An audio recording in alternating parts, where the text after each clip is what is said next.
उपमंडल आनी में कोरोना महामारी के मद्देनजर सरकार द्वारा जारी कर्फ्यू का जायजा लेने के लिए एसडीएम आनी चेत सिंह और डीएसपी रविंदर नेगी ने बाजार का औचक निरीक्षण किया और बाजार में कर्फ्यू के नियमों का जायजा लिया। सार्वजनिक परिवहन 50% क्षमता के साथ चालू रहेगा। इसके अलावा निजी वाहन का इस्तेमाल आवश्यक परिस्थितियों में 50% क्षमता के साथ प्रयोग कर सकेंगे। इसके तहत भी कोविड नियमों का पालन अनिवार्य होगा। उनका कहना है कि उक्त दुकानें और व्यापारिक संस्थान शाम 6 बजे के बाद बंद हो जाएंगे। केवल दवा की दुकानें, ढाबा और रेस्टोरेंट ही खुले रह सकेंगे। एसडीएम चेत सिंह ने कहा कि जो भी दुकानें और व्यापारिक संस्थान खुलेंगे उन्हें सख्ती से कोविड प्रोटोकॉल का ध्यान रखना होगा और उन्हें मानना भी होगा। यदि लोग अवहेलना करते हैं तो नियमानुसार सख्त कार्रवाई होगी। उन्होंने लोगों से सहयोग की अपील भी की है।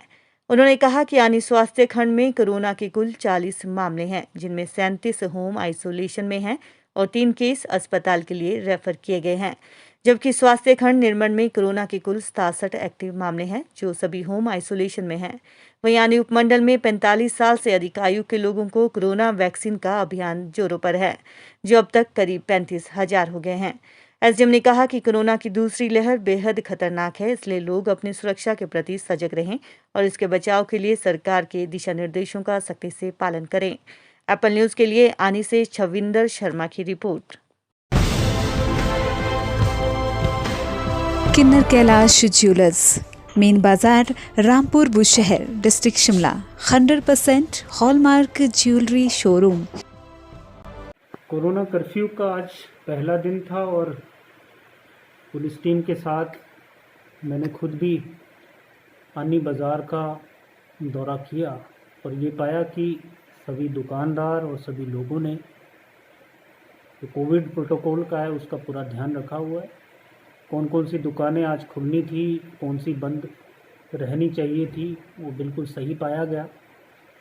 कुछ एक लोगों को बाज़ार में देखा गया कि वो बिना किसी मतलब से या गाड़ियों में कहीं जा रहे थे या घूम रहे थे, तो उनको भी ये समझाने की कोशिश की गई कि कोविड के दौरान इधर उधर नहीं घूमना है। इसके साथ साथ कुछ एक कन्फ्यूजन थी और उसके बारे में भी लोगों को बताया गया और इसके माध्यम से भी मैं आपको बताना चाहता हूँ कि जो प्राइवेट व्हीकल्स हैं वो हाफ कैपेसिटी के साथ चल सकते हैं। साथ में जो कोविड प्रोटोकॉल है उसको फॉलो करना होगा और उसमें जितनी सीट्स हैं उससे आधे लोग बैठ सकते हैं, लेकिन उनको अपना कारण बताना पड़ेगा कि वो जा कहाँ रहे हैं और वो कारण कोई ज़रूरी कार्य होना चाहिए।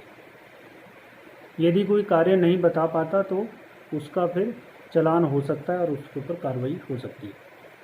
इसके साथ साथ एक क्वेरी थी जो कि सुबह से लोग फ़ोन करके पूछ रहे हैं कि जो वर्कशॉप है या पंचर की दुकानें हैं वो खुली रहेंगी कि नहीं।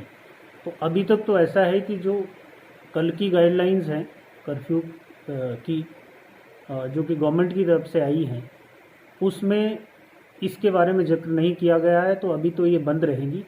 जैसे ही कोई नई जानकारी या नई इंस्ट्रक्शन गवर्नमेंट की तरफ से आती है तो फिर आपको बता दिया जाएगा कि इसको खोलना है कि नहीं खोलना। अभी जो कोरोना की दूसरी लहर चल रही है वो बहुत ज़्यादा संक्रमण फैलता है उससे और वो ज़्यादा घातक भी है और ऐसी शिकायतें जो कोविड से संक्रमित लोग हैं उनकी तरफ से आ रही है कि इससे जो ब्लड का ऑक्सीजन लेवल है वो बहुत ज़्यादा डिप करता है। तो आप सभी लोग बहुत ध्यान रखें। इस उपमंडल में 2 ब्लॉक हैं मेडिकल के, जिसमें से कि आनी ब्लॉक में अभी 37 केसेस पॉजिटिव चल रहे हैं और ये लोग होम आइसोलेशन में हैं और 40 केस हैं। वैसे टोटल 3 केस इसमें रेफर्ड हैं जो कि हॉस्पिटल के लिए किए गए हैं। इसके साथ साथ जो निर्मल ब्लॉक है हमारा, वहाँ पे 67 पॉजिटिव केसेस हैं और ये सारे होम आइसोलेशन में हैं। अगर दोनों ब्लॉक को हम मिला के देखते हैं तो अभी जो एक्टिव केसेस हैं वो 100 हैं, जिसमें से जो 3 अलग ही 37 केसेस पॉजिटिव चल रहे हैं और ये लोग होम आइसोलेशन में हैं और 40 केस हैं। वैसे टोटल 3 केस इसमें रेफर्ड हैं जो कि हॉस्पिटल के लिए किए गए हैं। इसके साथ साथ जो निर्मल ब्लॉक है हमारा, वहाँ पे 67 पॉजिटिव केसेस हैं और ये सारे होम आइसोलेशन में हैं। अगर दोनों ब्लॉक को हम मिला के देखते हैं तो अभी जो एक्टिव केसेस हैं वो 100 हैं, जिसमें से जो 3 अलग से केसेस हैं वो रेफ़र किए गए हैं। और वैक्सीनेशन का जो कार्य है वो हमारी जो मेडिकल टीम है वो बहुत अच्छे से कर रही है, और अभी तक जो वैक्सीनेशन है वो 35,000 के आसपास हो गई है, जिनकी आयु 45,000 से ऊपर है उन लोगों की। और मुझे लगता है कि जल्दी ही हम इसको जो हमारी वैक्सीनेशन है इसका जो टारगेट है वो 45 साल से ऊपर का वो पूरा कर लेंगे आनी और निर्भर में। इसके साथ साथ एक चीज़ ये बताना चाहेंगे कि जो पिछली गाइडलाइन थी जिसमें कि सैटरडे और संडे को दुकानें बंद रहती थी, अब की जो गाइडलाइन है वो जो कल की गाइडलाइन आई है वही अगले 10 दिन तक जितना कि कर्फ्यू रहेगा हमारा वही रहेगी। तो आज जो दुकानें खुली थी कल भी वही रहेंगी, परसों भी वही रहेंगी, यानी सैटरडे और संडे को यही दुकानें खुली रहेंगी जो आज थी।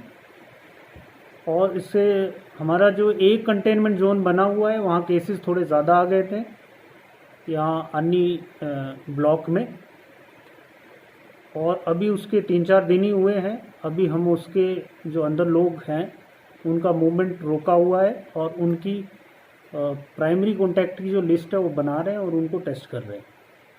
तो मेरा सभी लोगों से यही निवेदन रहेगा कि जिस तरह से पिछले लॉकडाउन में जब पहली कोविड की लहर चली थी तो उस समय जो आप लोगों ने सहयोग दिया है, इसमें भी आप इस लॉकडाउन में भी और इस जो कर्फ्यू है कोरोना कर्फ्यू उसमें भी आप भरपूर सहयोग करोगे। और हाथ मिलाने से बचें, गले मिलने से बचें, भीड़ में ना जाएं, ज़रूरी कार्य से बाहर निकलें, मास्क पहन के रखें, अपने हाथ बार बार धोएं और जितना हो सके अपने जो स्वास्थ्य का है वो ध्यान रखें। खुद भी सुरक्षित रहें, अपने परिवार को भी सुरक्षित रखें और जो आपके आसपास के गांव है उसको भी सुरक्षित रखें। Thank you.